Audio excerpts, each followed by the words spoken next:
What's up guys, today we're going to be installing the Colorado Canyon Enthusiast ZR2 Squadron mounts. So you can see that mine are obviously already in, but I'm going to show you guys start to finish how I did it. So I'm using a T15 Torx bit, and we have to loosen up all of these on the inside. We're just needing to peel back the fender liner, that's really it.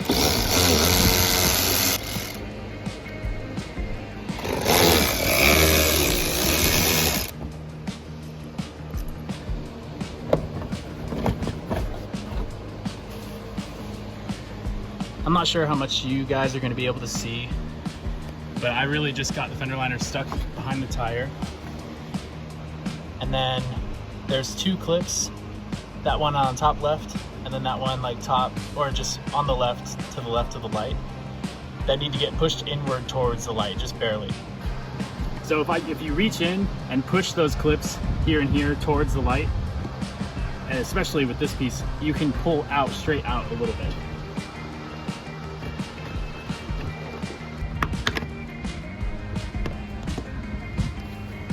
It really likes to get stuck against this inside edge, but I'll show you actually on the piece as well, but here, and here, these little slits, there's these little pieces, not so much clips, they look like it, but they don't really do that much. So when you're pushing these are the main ones. If you can break that side loose, these will get stuck probably on the first time you're ever removing it. And taking, like, I used is like the back of my Leatherman and just tapped on them as I was pushing straight out, and that broke it loose the first time that I was doing it. Also peeped this shirt for today's occasion.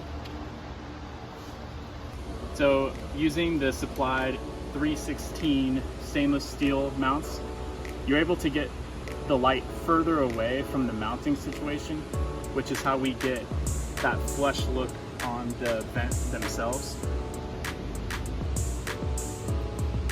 But with the Baja Designs hardware, just throw in those little washers touching the light, and then our mount, and then their bolts right here. So before you get this nut and bolt ultra snug, just look at the distance you have between like the light and the edge itself. I don't know what you see, but that looks good to me. So I'm just gonna hold it all right here and then get these tight. So looking straight on, when you go to put this piece back in, you'll have to get a little bit of this cut out. I don't think this was like a straight shot from here to here. It still had a curve, if I remember right. But I literally just took a knife and just went like that a couple times. It's a teeny tiny little sliver you need to cut out, and you'll have enough space. And then another thing is on the back of the unit, you see that threaded brass or gold hole right there. This will go into that hole. We're gonna utilize this, which I have no idea why Chevy did that, but I know what I'm gonna use it for right now. Ooh, it is 113 today. And we're doing this install for you. Proof? Yeah, no shot you can see that. It's 113, believe me. After clarifying, it was actually 114. So this sucks, but we're almost done. So I got some of these little Allen key bolts. I like the way they look, but the main thing is that the thread pitch is M5. So after we get these in, this hole is going to end up being just right here on that pre-drilled hole that I was talking about. So I forgot to mention, you'll have to work that hole up towards the light just a little bit. When you put it in, you'll see that the threads aren't perfectly angled with that hole. So all I did was literally use a step bit, all ugly.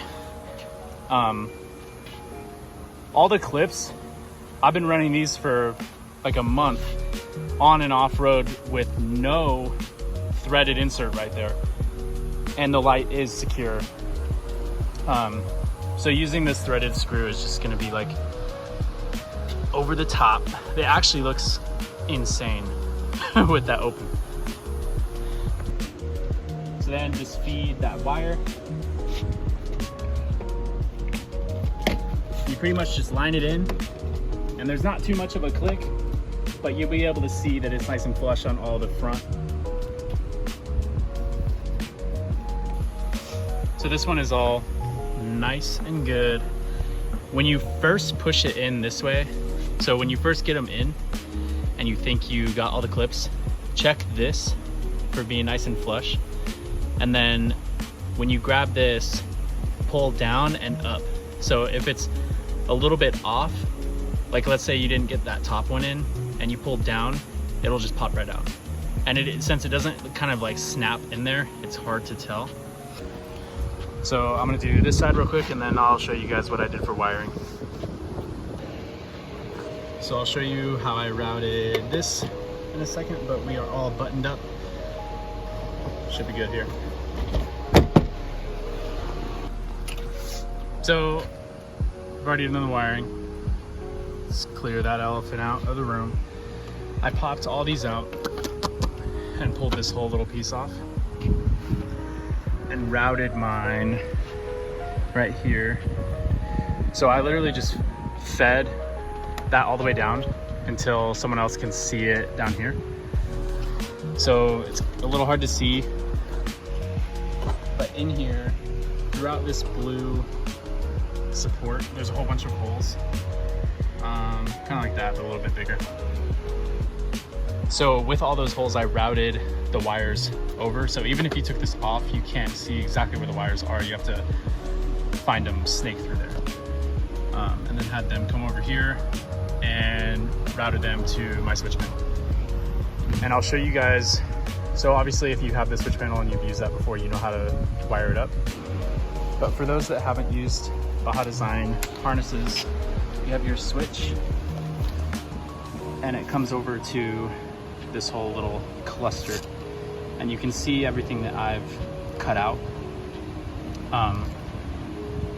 So you'll have what connects to your battery. Let's say your battery's right here, and you just need to find a little spot to screw that. I'll show you, before I had a switch panel, where I mounted this harness on a different set of lights, but still they're mostly the same.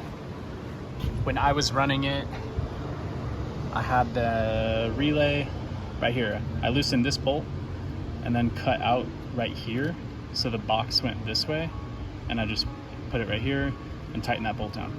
So the relay was right there, and then you just write or do positive, negative, and then obviously the wires that we already did in the front right there.